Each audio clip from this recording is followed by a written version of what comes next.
Oh shit. I feel like a prince with this. You are a prince, bro. You're a fucking star. You're a director. Okay? You are a prince. Hey Pasqual, hey Ben, my name is Neil and I'm with Dorkaholics. Hey, Neil. Hi, Neil. Nice to meet you. Yeah, nice to meet you guys too. So at Dorkaholics, we believe that there is a dork in all of us, and it's our job to bring that dork out into the world. Let's go. I love that, man. I love that. So to kick things off, I wanted to ask each of you what made you a dork growing up. What made me a dork growing up? I grew up with a bunch of gang members. I'm serious, actually. A lot of dangerous young men. A lot of machismo. But I like to stay inside. I like to read books a lot of comics. I love the background. I've always been that way, which kind of makes you a bit of an outsider when you got some siblings that are out there tagging up the streets. You know what I mean? I wasn't the coolest. So I think that's what made me a dork, but I love it. Love it, Pasqual. Ben? Um, I think I was really into the video game StarCraft. I was yeah. I was like a pretty big dork about that. But I think at a certain point I was like, I'm like getting addicted. I need to stop. And so I like quit cold turkey. When I was in seventh grade, I quit. And then I got obsessed with skateboarding. So that was my dorky. And you became very cool. Yeah, so maybe I don't know. Maybe I would have been cooler if I was just playing StarCraft still now. I still game hard, man. Haven't given that up. Elden Ring. Let's go. Bring that back. Have either of you considered calling the other one up to ask them to fill in on set? Just because when I saw your like professional headshots, I was like, oh, they have like a similar mullet kind of look. Well, I want to say too, Yes, really yes, quick. yes. Go ahead. I posted the trailer on Chinese social media. I live in Chengdu in the Sichuan province, and when I posted it, all of my friends were commenting like, "Wow, everybody looks like Ben." That's so good. Especially, I mean, I just shaved my mustache recently and dyed my hair, so we look less similar now. But for a long time, I was the mullet mustache look too. Yeah. Yeah. So, yeah. I want to say something about that real quick, which is that when we were developing Serious People in the early iterations, there was a lot of conversations around who the doppelganger was going to be. And at one point, Ben was on the table. Yeah. And Ben has a cameo in the film. In the opening scene, he is one of the doppelgangers that's auditioning. I gotta keep my eye out for that again. He's in there. How did you go about casting Miguel? Did you have to explain to him, we're casting you to play you playing me in a movie about me, casting you to play me? That's exactly what we did. That is exactly what we did. Miguel, we knew we wanted from pretty early on. He was in a short film that I had done with my partner RJ Sanchez, who plays my partner in the film. So that's all real. We did a short film a couple of years ago called Shut Up and Fish, and he was a first-time actor in that film and was always top of mind. Just a very hardworking guy. New to the industry, and didn't have lots of experience, but had a lot of tenacity. And so I think the way that we would often explain it to him was just a specific character that we had in mind for him to be, and to just constantly be in that mode all the time. And he is actually one of the purest method actors that I think I've ever met. Shout out to him. He's incredible. The number of times that he says, it's gonna be a movie, it's cinema. I was like, he really took that scene to heart when you said, like, hey, music videos, you just gotta say it's gonna be a movie. That's right. That's right. That's all you gotta do. As I was watching the film, there was just so many moments where I'm like, this feels so real and grounded. I'm like, did you ask for permission to film the doctor's office? And then like baby shower, I'm like, is this at their actual baby shower? And like you just said, like at the beginning or the end, like, hey, we're gonna film this for a movie real quick. Yeah, that's a great question. So yeah, with those scenes, almost every single scene in the film is genuine to the setting.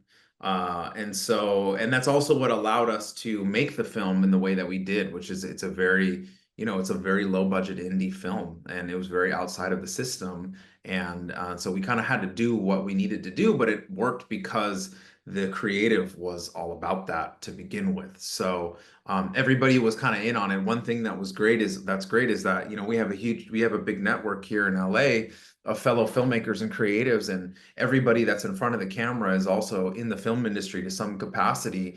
And so they were all down for it. They knew what it was when they were signing up for it, and they were excited about it as a project. Ben, I'm curious because you flew all the way back from China for this, and I'm sure it was well worth it. But what were some of your hopes and aspirations with Serious People on that you were thinking about? Certainly on the way on the plane here, right? Yeah, I mean, I think it comes from love. Like I really love Pasquale, I love Christine, I love Raul. I think everyone is so well spoken and hilarious, and also very vulnerable and honest. And so to be able to actually originally we were talking about a movie that we were gonna make, which is just a documentary about Pasquale and Christine going and having a wedding in this beautiful venue in like outside of Mexico City. Yeah. I forget where the venue was, but it was going to be this documentary that just focuses on the like what Pasquale and Christine are saying in their conversations in their lives, which I think is just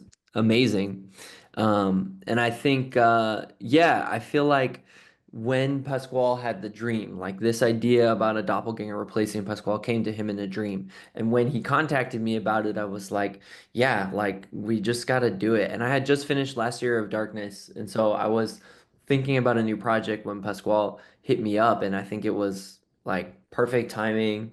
And yeah, I mean, to me, this movie, that was why I wanted to do it, is just to be able to film with Pasquale and Christine, and make a film together, and especially in Los Angeles. I think Los Angeles is a really funny, really serious place, and so to be able to film it with this perspective that's just like far away watching, looking at the world, and where you have to kind of find where the action is of like who's talking.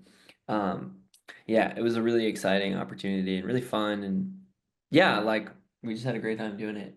So It was a blast. I kind of want to put a microscope under like the creative process for Serious People in this genre and like the low budget storytelling. So you have your friends and family playing not characters of themselves, but like a version of themselves that they know is in front of a camera lens. But you also have Miguel, who, as I'm watching, I'm going like, wait, how much of this is scripted and how much of this is him and how much is like a character? And yeah, what was that creative process like creating this autobiographical but fictional, non-fictional character storyline? You want to go?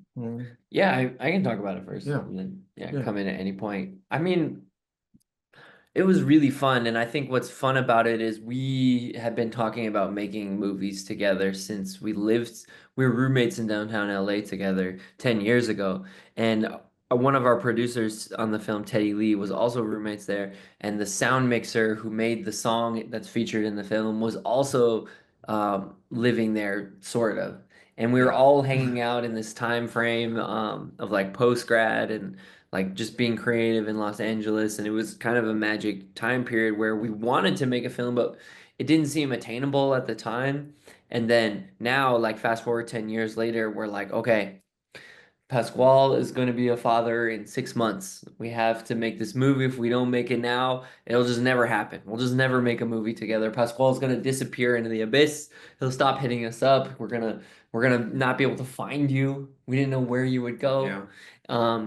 And so yeah, we kind of all got to come together in this quest to make something, which was really collaborative. And it was so collaborative to the point where, obviously Christine and Raul are very talented directors, so they have a lot of ideas of how they look on camera, how the story should go. And we would oftentimes finish filming and then meet in Pasquale's kitchen, and we would stand there and be like, okay, so what do you think if we film like a Christmas rave, or like where are we gonna find a doctor's office that we can film? Oh, we can't actually film at your OB, but we could film at this doctor's office in Pasadena or Glendale, I forget where, and we can bring on this person to play the role, and we have the real experience. So it kind of turned into this, like some scenes are created, but then the baby shower, for instance, that was not actually the baby shower, but there were a lot of people who couldn't come to the baby shower. Yeah. So it became a We real had a baby second shower. one. So like there's like Michael and Luke are delivering a gift to Christine in that shot. Yeah, it's all real. And like Yeah. that, like her excitement is genuine. Their gift is hilarious. It's like they put chocolate in a diaper that's like, you know, like looks like poop, and then there's like $100 bill in the chocolate poop, and she's like, oh, and then Yeah. you're like having this serious conversation Yeah. with Spencer. So I mean, it's all real, but it's all created in this way that is, you know, like for the narrative of Miguel replacing you and how it builds to this Yeah. music video set. Yeah. Yeah. Yeah. Definitely. And to close this out, I just want to say, Ben, I don't know if you remember me, but we had class together at Chapman University. I was in Jan Osborne's class with you, the Art of Rhetoric class. Oh, wow. I Okay. was thinking your name sounds familiar, but I was like, yeah. Okay, wow. Wow, so you went to Chapman too. What Yeah. were you, so you were probably a freshman when I was a senior. That was like the English class that I like needed to graduate. Yeah, I was like, I think I was in my sophomore year. Cool. hmm So I just gotta say, it has been incredible following you on your journey because we're Facebook friends, seeing you pursue skateboarding and filmmaking around the world, Chengdu, China. So I feel incredibly honored to be interviewing you today, as well as interviewing Uh, Pasquale. Because I've seen him on your feed too, post when you guys do collaborate when you're promoting each other's work. Amazing. Amazing. That's so cool. Also, oh, that's awesome. that class was dope. I thought Jan Osborne was a great teacher. I feel like I was like, "Oh, I have to take this class, but then it's actually really cool. Like I feel like I don't know, she had like a lot to say about poetry and like structure, and I don't know. That was cool. That's cool to see you again, Neil. Yeah, it was nice to see you too again, Ben. Nice to meet you, Pasquale. Congrats again on the release of Serious People. I loved my viewing of it. I can't wait to hopefully take more people to see it as well. Cool. Likewise, man.